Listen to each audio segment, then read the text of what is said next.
میں آج شہباز شریف کو سن رہی تھی یوٹیوب پہ، ان کا وہ کسی جلسے سے خطاب کر رہے تھے، قصور میں تھا، اور انہوں نے بہت ہی جوش میں ایک جملہ کہا. انہوں نے کہا کہ عوام کی خدمت میں مٹی سے مٹی ہونا پڑتا ہے. اب مجھے نہیں پتا کہ انہوں نے یہ بات اپنے جوش خطابت میں کہہ دی یا واقعی وہ سیریس تھے کہ وہ یہ بات کر رہے تھے. مجھے نہیں معلوم کہ ان کا کیا مطلب تھا. میرا خیال ہے کہ عوام کو چاہیے، خاص طور سے جو پی ایم ایل این کے لوگ ہیں جو ان کو فالو کرتے ہیں، ان کو چاہیے کہ وہ ان سے پوچھیں کہ وہ کیا کہنا چاہ رہے تھے، اس کا کیا مطلب تھا. اس کی ڈیمانڈ کرنی چاہیے، کیونکہ عمران خان کے ساتھ جو عمران خان کے جو سپورٹرز تھے، انہوں نے یہی تو ظلم کیا. انہوں نے کہ عمران خان جو بات کہہ دیتے تھے اس پہ وہ لکیر کے فقیر کی طرح چل پڑتے تھے، اس پہ اندھا وہ یقین کر لیتے تھے، اور ان سے کوئی کویسچن نہیں کیا جاتا تھا. وہ جھوٹ بھی بولتے تھے تو ان سے نہیں پوچھا جاتا تھا کہ آپ نے کل تو یہ بات کہی تھی، آج یہ آپ نے کیسے یو ٹرن لے لیا. تو میرا خیال ہے کہ اس ملک میں جتنے بھی لوگ ہیں، اور وہ اگر کسی سیاسی پارٹی کو یا سیاسی لیڈر کو فالو کرتے ہیں اور سمجھتے ہیں کہ وہ بندہ واقعی ان کے لیے کچھ کرے گا، تو ان کو سوال کرنے چاہیے، مشکل سوال کرنے چاہیے اس سے. اور اگر ان کو لگتا ہے کہ وہ بندہ غلط ہے تو وہ اس کا پیچھا کرنے کی کیا ضرورت ہے پھر. اچھا، میں آپ کو بتاتی ہوں کہ شہباز شریف نے کہا کیا.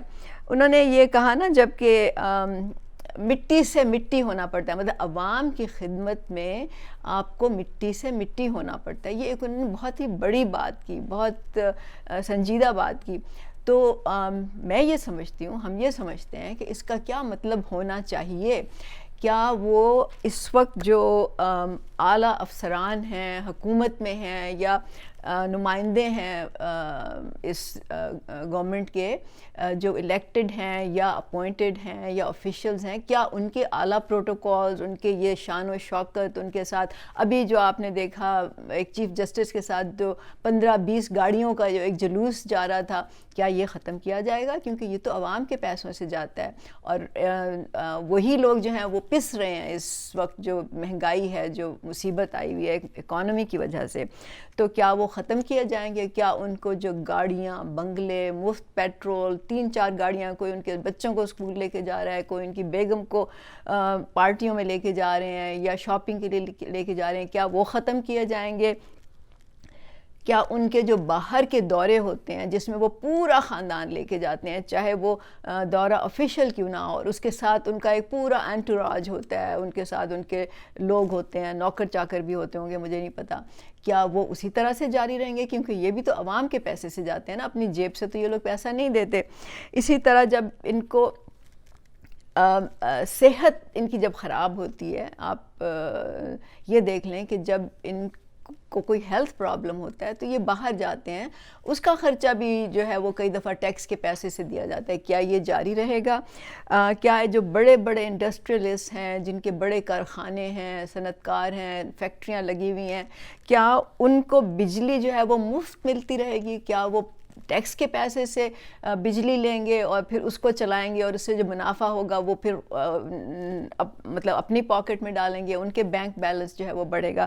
مجھے کسی نے بتایا کہ فاٹا کے جو بارڈر ہے وہاں پہ جو وہاں کے نمائندے ہیں یا وہاں کے جو بڑے بڑے مقتدر لوگ ہیں، امیر لوگ ہیں، طاقتور لوگ ہیں، انہوں نے وہاں پہ 6-7 سٹیل ملیں لگائی ہوئی ہیں، جہاں سے پاکستان کا جو اسکریپ مٹیریل ہے، مطلب جو یہاں سے جو بھی گاڑیوں کا یا اسکریپ جاتا ہے، وہ وہاں پہ استعمال ہوتا ہے، اور وہ لوگ ٹیکس بھی نہیں دیتے اس پہ. تو اس پہ ذرا انویسٹیگیٹ کریں نا شہباز شریف صاحب، کہ وہاں پہ کیا مسئلہ چل رہا ہے. اور صرف یہ میں فاٹا کی بات نہیں کر رہی، یہی کچھ سب جگہ ہو رہا ہوگا، سندھ میں بھی یہی ہو رہا ہوگا، پنجاب میں بھی یہی ہو رہا ہے، بلوچستان میں بھی یہی ہو رہا ہے، کہ یہ لوگ جو ہیں پاکستان کے وسائل استعمال کرتے ہیں، اس سے یہ پیسہ بناتے ہیں، اس سے منافع کماتے ہیں، اور پاکستان کو ٹیکس نہیں ادا کرتے. اس کا حساب کون لے گا؟ کیا شہباز شریف کی بک میں یہ لکھا ہوا ہے کہ یہ ہوگا؟ اسی طرح ان کے جو یہ لوگ جو قرضے لیتے ہیں، بینکوں سے کروڑوں روپے کے قرضے لیتے ہیں، پھر وہ معاف کراتے ہیں، کیا یہ سلسلہ جاری رہے گا؟ کیا یہ جو بڑے بڑے لینڈ لارڈز ہیں، ان کی جو ایگریکلچر انکم ہوتی ہے اس پہ یہ ٹیکس نہیں دیتے، کیا ان کو یہ ٹیکس چھوٹ رہے گی، معاف ہوگی؟ جبکہ جو غریب کسان ہیں وہ پستے رہیں گے، کیونکہ ان پٹ مہنگے ہیں، کیونکہ اتنا زیادہ ان کا خرچہ ہو جاتا ہے کہ منافع تو ان کو شاید ملتا ہی نہیں ہے. تو کیا یہ سلسلہ جاری رہے گا؟ پھر یہ جو ایک وی آئی پی کلچر ہے جس میں کہ عوام کے نمائندے جو کہ عوام کے خادم کے طور پہ الیکٹ ہوتے ہیں اور پھر وہ کہیں جا رہے ہوتے ہیں ایئرپورٹس پہ، وہ ایک وی آئی پی کلچر ہے، ان کو پراپر پروٹوکول ملتا ہے، ان کو لائنوں میں نہیں کھڑا ہونا پڑتا، ان کو ٹکٹ بھی جو ہے ان کے کوئی آ کے ان کے کروا دیتا ہے، ان کی کلیئرنس بھی ہو جاتی ہے۔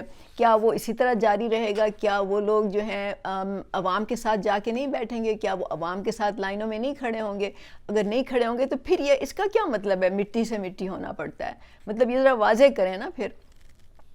اسی طرح کیا ان کے بچے انہی اسکولوں میں جائیں گے جہاں کے عام لوگوں کے بچے جاتے ہیں؟ یہاں نہ ٹیچر ہے، نہ پراپر سلیبس ہے، نہ وہاں پہ پانی کا انتظام ہے، نہ وہاں پہ کئی اسکولوں میں چار دیواری ہے۔ کیا ان کے بچے ان اسکولوں میں جائیں گے؟ کیا یہ صحت کے لیے ان ہسپتالوں میں جائیں گے جہاں عام لوگ کھڑے ہوتے ہیں، جہاں پرچی کٹوانی پڑتی ہے، جہاں پہ آپ کو ایک سے دوسرے سے تیسرے ڈپارٹمنٹ میں آپ کو در در پھرنا پڑتا ہے، جہاں آپ کو کوئی گائیڈ کرنے والا نہیں ہوتا؟ کیا یہ لوگ وہاں پہ جائیں گے؟ کیا بغیر پروٹوکول کے جائیں گے یہ ہسپتالوں میں؟ یہ ذرا بتائیں آپ۔ پھر یہ جو بڑے بڑے حکمران ہیں ان کی تنخواہیں لاکھوں میں ہیں، جبکہ اس ملک میں منیمم ویج جو ہے وہ 25,000 ہے اور وہ بھی لوگوں کو نہیں ملتی۔ اس کا مطلب ہے کہ ان کی آمدنیاں عام لوگوں کی نسبت ان کی سیلریز جو ہیں وہ 50 گنا 100 گنا زیادہ ہیں، اور اگر آپ مراعات شامل کر لیں اس میں تو وہ پتہ نہیں کتنی زیادہ ہو جاتی ہیں۔ کیا یہ سلسلہ بھی جاری رہے گا؟ کیا شہباز شریف اس کو دیکھیں گے، اس کو ختم کریں گے؟ اگر نہیں کریں گے تو پھر ان کا کیا مطلب ہے عوام کی خدمت میں مٹی سے مٹی ہونا پڑے گا؟ آپ تو یہاں پہ کھڑے ہوئے ہیں، عوام نیچے تو رینگ رہے ہیں کیڑوں کی طرح، کیا آپ یہ ختم کریں گے یا نہیں کریں گے؟ تو دیکھیے بات یہ ہے کہ یہ اس طرح سے لوگوں کو ٹرک کی بتی کے پیچھے لگانا، جھوٹے وعدے کرنا، سبز باغ دکھانا، یہ جو ہے یہ عوام کے ساتھ دھوکہ بازی ہے، اور یہ سارے حکمران یہ کرتے رہے ہیں۔ عمران خان بھی اسی طرح کے وعدوں سے آئے تھے اور انہوں نے بھی آپ کے سامنے ہے جو کچھ کیا، اور پرانی جو حکومتیں رہی ہیں، پرانی جو پارٹیاں حکومت کرتی رہی ہیں، ان کا تو رزلٹ آپ کے سامنے ہے۔ تو یہ میں آپ کو بتا دوں کہ یہ جو میں نے ابھی آپ کو چند باتیں گنوائی، اس کے علاوہ اور بہت سی چیزیں ہیں جو کہ ان لوگوں کو عام لوگوں کی نسبت ممتاز کرتی ہیں، ان سے اوپر لا کے کھڑا کرتی ہیں۔ اس کو ختم کرنے کے لیے صرف ایک پارٹی ہے اور وہ ہے برابری پارٹی پاکستان۔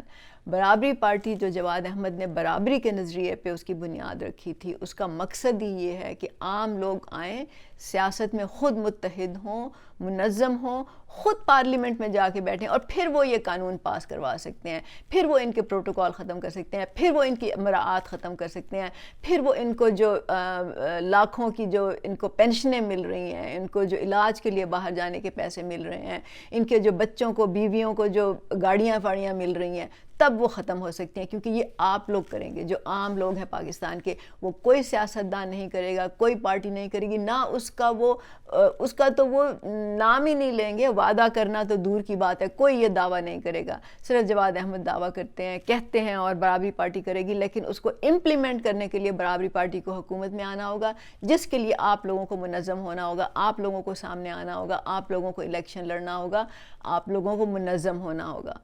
تو یہ بات آپ سوچیں، سمجھیں، اس پہ غور کریں، اور اگر آپ کو ٹھیک لگتا ہے تو آپ برابری پارٹی پاکستان میں شامل ہوں، اور یہ ویڈیو پسند ہے تو اس کو سبسکرائب کرنا نہ بھولیں۔ بہت شکریہ۔